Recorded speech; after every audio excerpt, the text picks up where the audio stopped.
जय हिंद मेरे प्यारे साथियों। तो आज मैं आप लोगों के साथ लेकर आया हूं डीएलएड 2025 के लिए सिलेबस। नए आधारित सिलेबस पे आप लोगों को समझना है कि 2025 में कौन से विषय से कितना प्रश्न आएगा और कितने अंक का होगा। तो चलिए आप लोगों को मैं समझाता हूं। तो सबसे पहले देखिए सिलेबस में क्या होगा। सामान्य हिंदी, सामान्य हिंदी से आपको प्रश्न जो पूछे जाएंगे वह 25 प्रश्न आपको पूछे जाएंगे।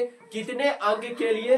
तो ये 25 अंकों के लिए आपसे प्रश्न पूछे जाएंगे। उसके बाद 2 नंबर के चलिए, तो 2 नंबर होता है आपका गणित। ये जो गणित है सामान्य गणित होता है, इसमें आपको पढ़ना नहीं है। पढ़ना ये है 8, 9 और 10। इन तीनों गणित को अगर आप पढ़ लेते हैं तो अच्छे से स्कोर कर पाएंगे। तो चलिए, गणित में आप लोगों को 25 प्रश्न पूछे जाएंगे और वो भी अंक होगा आपको 25 प्रश्न का 25 अंक दिया जाएगा। उसके बाद देखिए विज्ञान। विज्ञान में आपको तीनों पढ़ना है, बायोलॉजी, फिजिक्स और केमिस्ट्री। तो इनसे आपको 20 प्रश्न पूछा जाएगा, 20 अंकों का होगा। कितना प्रश्न पूछा जाएगा? 20 प्रश्न, 20 अंकों का होगा। उसके बाद देखिए सामाजिक विज्ञान, यानी ये जो आपको जीएस पेपर होगा, जीके जीएस यानी सामाजिक विज्ञान, इससे आपको 20 प्रश्न पूछे जाएंगे और 20 अंकों के लिए। कितना प्रश्न पूछा जाएगा सामाजिक विज्ञान के लिए? 20 प्रश्न, 20 अंकों के लिए। उसके बाद देखिए सामान्य अंग्रेजी। सामान्य अंग्रेजी यानी कि ग्रामर से जो है आपको उससे पूछा जाएगा 20 प्रश्न, 20 अंकों के लिए। उसके बाद आपको आ जाएगा रीजनिंग, जिसको आप कहते हैं कि तार्किक क्षमता। तो रीजनिंग से आपको 10 प्रश्न पूछे जाएंगे और वो भी आपको हो जाएगा 10 अंकों के लिए। तो चलिए, तो प्रश्नों की कुल संख्या आपको 120 होगा और उसमें अंक आपको कितना दिया जाएगा?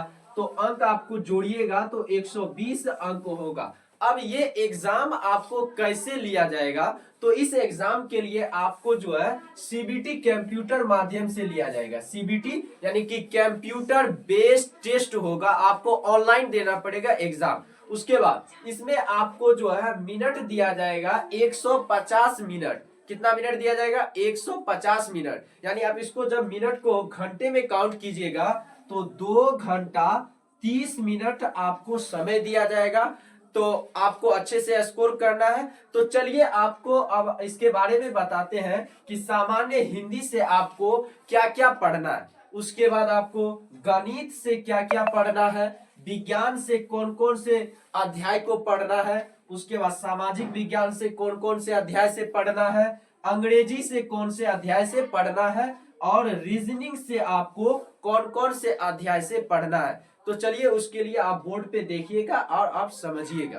तो चलिए अब गणित के पाठ्यक्रम को समझते हैं कि गणित में आपको कौन कौन से पाठ को पढ़ना है और किसका वेटेज ज्यादा रहता है। वेटेज ज्यादा रहता है मतलब किससे ज्यादा प्रश्न आप पूछे जाते हैं। तो चलिए देखते हैं। सबसे पहले आप लोगों को नंबर सिस्टम यानी संख्या पद्धति को पढ़ना चाहिए, है ना। इनसे भी जो 1 या 2 क्वेश्चन पूछ लिया जाता है। उसके बाद मेन हो जाता है आपको एचसीएफ और एलसीएम। 10 क्लास में आपने एचसीएफ और एलसीएम पढ़ा है, तो एचसीएफ और एलसीएम से भी पूछे जाते हैं सवाल। उसके बाद आपको प्रतिशत तो पता होना ही चाहिए।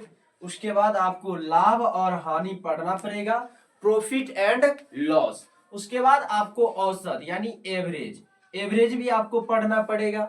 उसके बाद कह रहा है अनुपात तथा समानुपात, रेशियो एंड प्रोपोर्शन, ये भी आपको पढ़ना पड़ेगा।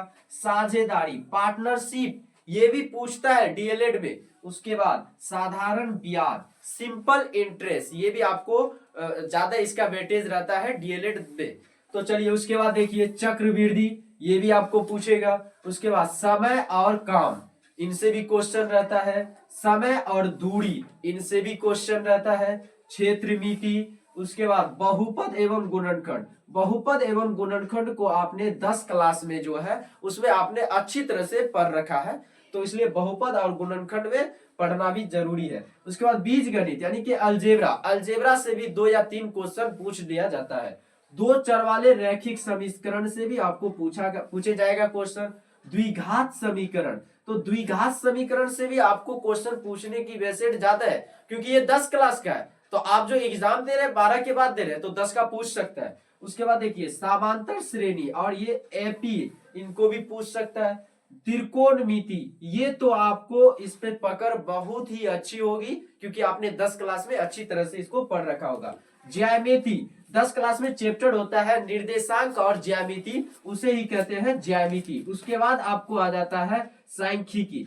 लगभग आपको 20 चैप्टर मैथ में पढ़ना है जिससे जो है क्वेश्चन पूछे जाते हैं। कितना? तो 25 नंबर, किसी से 2 ले लेगा, किसी से 1 लेगा, तो इसी तरह सभी से 1 2 करके 25 क्वेश्चन मैथ से पूछा जाता है। कितना क्वेश्चन? 25 क्वेश्चन। अगर आप इसमें से 25 में से 23 कर पाते हैं, 21 कर पाते हैं, तो आपका स्कोर बढ़िया जाएगा। इसलिए अब चलते हैं, आपको बताते हैं हिंदी के बारे में कि हिंदी। तो चलिए अब हम लोग समझते हैं कि हिंदी के पाठ्यक्रम कौन कौन से हैं, किस पाठ से पढ़ना है हिंदी को कि हमारे डीएलएड के एग्जाम में आए।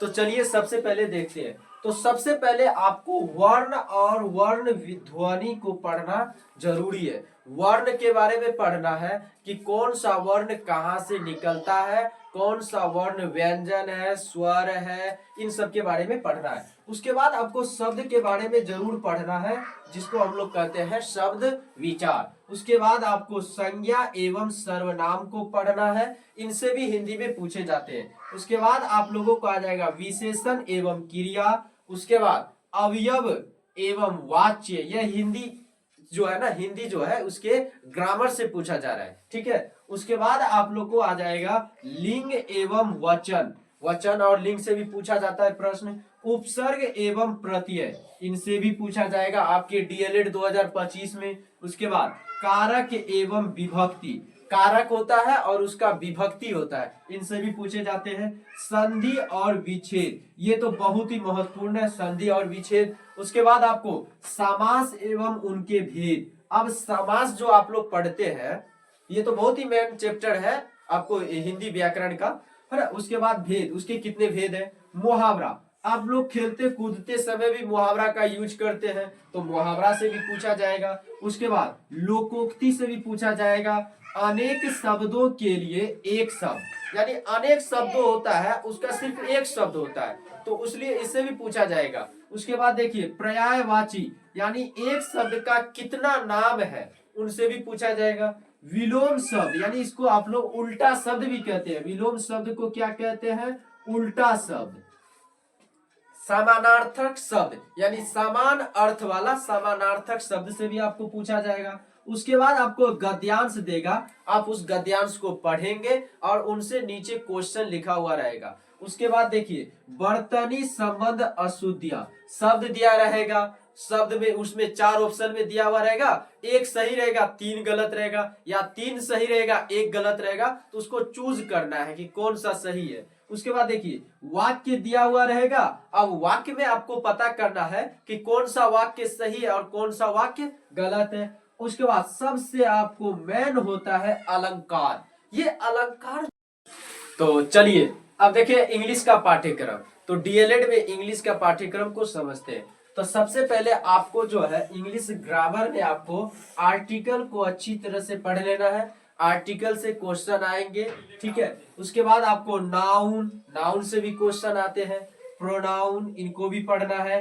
एडजेक्टिव, वर्ब, एडवर्ब, टाइम और टेंस, ये जो होता है टाइम और टेंस, तो इनको भी अच्छी तरह से पढ़ लेना है क्योंकि ये डीएलएड एग्जाम के लिए इंग्लिश में सबसे अधिक जो है वेटेड रखता है, यानी कि महत्वपूर्ण विषय सब्जेक्ट है। उसके बाद आपको देखिए प्रीपोजिशन, प्रीपोजिशन आपको भी अच्छी तरह से पढ़ लेना है इंग्लिश ग्रामर के रूल के लिए। उसके बाद आपको कंजक्शन के बारे में भी पता होना चाहिए। उसके बाद आप चलिए सिंटैक्स, यानी कि सिंटैक्स को भी आपको पढ़ना जरूरी है, वाक्य को भी। वॉइस, वॉइस और नरेशन, ये दोनों जो है आपको अच्छी तरह से पढ़ना है ये डीएलएड 2025 के एग्जाम के लिए, वो भी इंग्लिश के लिए। उसके बाद करेक्ट वर्ड, तो आपको करेक्ट वर्ड भी पढ़ना है, यानी कि सही शब्द को चुनना है। तो ये इंग्लिश में दिया रहेगा। सिनोनिम हो गया और एंटोनिम, इनको भी पढ़ना है। उसके बाद वन वर्ड सब्स्टिट्यूशन, उसके बाद सब्जेक्टिव टाइप क्वेश्चन। तो ये थे आप लोगों के डीएलएड एग्जाम 2024 के, यानी कि इंग्लिश के पाठ्यक्रम, इंग्लिश के कौन कौन से पाठ्य को पढ़ना है जिससे डीएलएड 2025 में सवाल। तो चलिए अब आप लोग देखते हैं सामाजिक विज्ञान। तो सामाजिक विज्ञान के कौन कौन से पाठ्यक्रम को पढ़ना है जिनसे डीएलएड के एग्जाम में पूछे जाते हैं सवाल। तो सबसे पहले देखिए सामाजिक विज्ञान में तो आपको चलना है सामाजिक, यानी कि आपको जीके जीएस के लिए, जीके जीएस के लिए सबसे पहले आप लोगों को प्राचीन भारत का इतिहास, प्राचीन भारत का इतिहास को पढ़ना जरूरी है। उसके बाद मध्यकालीन भारत का इतिहास, इनको भी पढ़ना जरूरी है। आधुनिक भारत का इतिहास, इनसे अच्छी खासी क्वेश्चन पूछे जाते हैं। आधुनिक भारत का इतिहास यानी कि 10वीं क्लास के इतिहास को अगर आप लोग पढ़ लेते हैं अच्छी तरह से तो लगभग उनसे जो है आपको 5 से 10 क्वेश्चन पूछे जाते हैं। उसके बाद देखिए विश्व इतिहास, विश्व इतिहास यानी विश्व इतिहास तो 10वीं क्लास के चैप्टर इतिहास के किताब में आ जाते हैं विश्व इतिहास के बारे में। उसके बाद भारतीय राज्य व्यवस्था यानी इंडियन पॉलिटी, इंडियन पॉलिटी को अगर आप पढ़ लेते हैं तो इंडियन पॉलिटी में आप अच्छी तरह से वेटसेट रखते हैं तो इनसे भी क्वेश्चन पूछे जाते हैं। उसके बाद भारत का भूगोल, इंडियन ज्योग्राफी, अगर आप ज्योग्राफी पर अच्छी खासी यानी कि 10वीं क्लास की जो एनसीईआरटी के ज्योग्राफी बुक है उसको आप अच्छी तरह से पढ़ लेते हैं तो इंडियन ज्योग्राफी से जितना भी क्वेश्चन आएगा उससे बाहर कहीं नहीं पूछे जाएगा। उसके बाद देखिए भारतीय अर्थव्यवस्था यानी भारतीय अर्थव्यवस्था, इनसे भी अच्छी खासी क्वेश्चन रहती है। उसके बाद आपको भौतिकी, उसके बाद रसायन और जीव विज्ञान, ये आपको जो है विज्ञान के लिए भौतिकी, रसायन, जीव विज्ञान, फिजिक्स, केमिस्ट्री, बायोलॉजी, इनको जो आप 10वीं क्लास में जो भी पढ़े हैं आपके पास जो भी नोट्स है 10वीं क्लास के आप उसको निकालिए और उसको पढ़िए तो इनसे बाहर कहीं क्वेश्चन नहीं पूछता है। तो आप लोगों को क्या करना है सबसे पहले कि आप इसका सिलेबस को नोट कीजिए कॉपी में, सिलेबस के बाद पाठ्यक्रम को नोट कीजिए, गणित का पाठ्यक्रम क्या है, इंग्लिश का पाठ्यक्रम क्या है, हिंदी का पाठ्यक्रम क्या है, उसके बाद सामाजिक विज्ञान का पाठ्यक्रम क्या है। अब आप क्या कीजिए 10वीं का किताब निकालिए या 10वीं का नोट्स निकालिए और उनसे पाठ्यक्रम को निकालिए और पढ़िए, उनसे बाहर कहीं नहीं पूछा जाता है। तो आई होप आप लोगों को यह वीडियो काफी बढ़िया लगा होगा। तो आप लोग एक लाइक और एक सब्सक्राइब जरूर कीजिएगा।